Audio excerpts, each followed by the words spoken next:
Voilà maintenant 4 ans que la famille Pinto a fait l'acquisition d'un pavillon de 110 mètres carrés dans la région parisienne. Le projet d'aménager les combles était déjà dans un coin de leur tête. Ils sont passés à l'acte il y a quelques semaines, guidés par l'envie de disposer de plus d'espace et de confort. On savait que les combles étaient aménageables. Donc les anciens propriétaires nous avaient laissé un petit livret technique que l'on a étudié, que l'on a regardé. Et l'année dernière, avec ma femme, on s'est dit qu'on avait un petit peu d'argent à dépenser, qu'est-ce qu'on pourrait faire? On a commencé à réfléchir à ce projet, on s'est documenté sur Internet. Et puis à partir de novembre 2014, donc on a commencé à recevoir différents entrepreneurs. Au final, après avoir étudié divers projets, Monsieur et Madame Pinto décident de confier l'aménagement de leur comble à Combles d'Enfance. Et ce, pour une raison bien précise.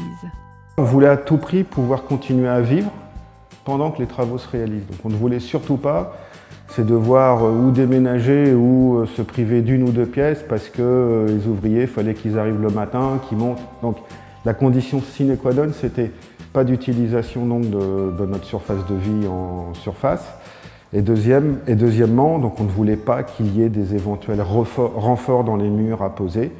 Donc c'est peut-être un pari osé par rapport à la largeur de ma maison, mais ce pari, on l'a pris et on en est très content. Un pari que toute l'équipe de Combles d'Enfance a su relever. En effet, avec ses 11,50 mètres de large, la maison de Juan Manuel comporte un aspect technique assez original. Combles d'Enfance m'a bien précisé que ce serait quand même des poutres espace assez volumineuses qu'il faudrait rentrer. La façon dont le chantier s'est réalisé nous a parfaitement satisfait, a bien confirmé notre choix, notre bon choix. Et si c'était à refaire, je le referais. Après 2 mois de travaux, Juan Manuel et sa famille peuvent désormais profiter de leur nouvel espace. 80 mètres carrés au sol, dont 55 à une hauteur de 1,80 m, dans lesquels toutes les envies vont désormais pouvoir s'exprimer. Alors dans cet aménagement, donc on a fait une grande pièce de vie, 2 chambres, plus une petite salle d'eau. Donc l'idée des 2 chambres, c'est que ma fille puisse avoir sa chambre, éventuellement nous la nôtre à côté.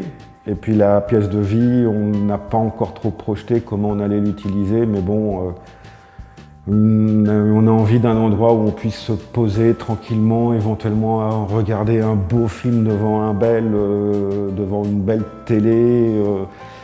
Voilà quoi, c'est vraiment du confort. Oui.